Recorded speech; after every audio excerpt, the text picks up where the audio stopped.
So what sells at art fairs? And the answer to this is just about anything. Now, I know this is a blanket response, and in this video, I'm going to unpack exactly what I mean here. Anything that you want to sell could potentially sell at an art fair, but you have to know who your audience is, who your target market is, and then you need to know how to craft an irresistible offer for them, and then how to sell that offer to them. And so there are a lot of pieces to the puzzle to put together, but once you know these pieces, you can put them together in a way that your customer will absolutely love. Knowing your audience or your target market is really important when it comes to choosing an art fair, because there are different types of art fairs for different types of people. For example, there are some art fairs that are all original shows, and the people who are going to be purchasing work at those have large homes, large budgets, and they might be purchasing paintings that are in the $3,000 to $10,000 range. Now, if you're not creating work that's $3,000 to $10,000, even if you are pricing it at that, if it's not worth that, if it's not regularly selling for that, then doing an all originals art fair is probably not the best fit for you. You have to think about where your customers are meeting you at from a financial standpoint. How much are you currently selling your work for? For me, for example, I don't do all original shows. I do mid-level fine art fairs and sometimes even craft fairs, because I sell a lot of art prints in the $20 range. This is great for me. I make lots of money doing this, so don't think I'm selling myself short as an artist, because I'm not by any means. This is a scalable business plan. When you're making originals and you're only selling originals, you can't scale that. You are only one person. But when you're making art prints, you can make as many of them as you want, because I actually have people who do the print bagging and everything for me. I make the prints myself, but other people do the rest of it. So this means that I can scale it. I can hire people to do some of that repetitive labor for me. The next step is creating an irresistible offer. And I do this by having $20 prints. But if you aren't selling lower priced work like me, if you're selling, let's say, originals, and you want to do those original shows, you want to sell $1,000 paintings, how you craft an irresistible offer for a $1,000 painting is adding value to it in a customer's eyes. You can do this by positioning yourself as an expert in the field, by talking to customers about your past exhibition history, things like that. You can also do this by creating endearing stories, telling a narrative about your work, and drawing the customer in at an emotional level. Because customers love to connect with you as an artist, and they love to connect with your work.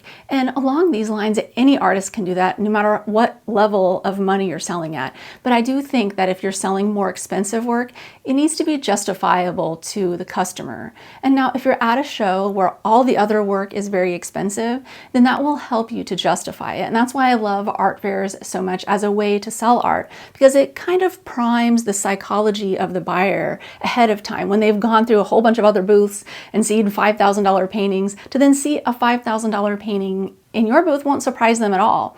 But if you've chosen a show where you are kind of a mismatch to your target audience, let's say you're selling the expensive paintings, but then you do a craft fair where people are seeing $20 prints everywhere, then they're going to come to your booth where you have the $5,000 painting, and they're going to be like, what? This is too much money. And so it's all buyer psychology, and that's why you want to meet your market where they're hanging out at. Meet them at the correct art fair, but also have that irresistible offer for them. One sales tactic I saw an artist do that was really amazing. Okay, so he was selling originals. They were really mid-level price, so around $500 a piece for like maybe a 24 by 30 painting. And so they weren't super expensive originals. But what he was doing is every time somebody came into his booth, he would go into these stories about all of the different paintings that he donated to nonprofits and, different substance abuse facilities and houses and things like that.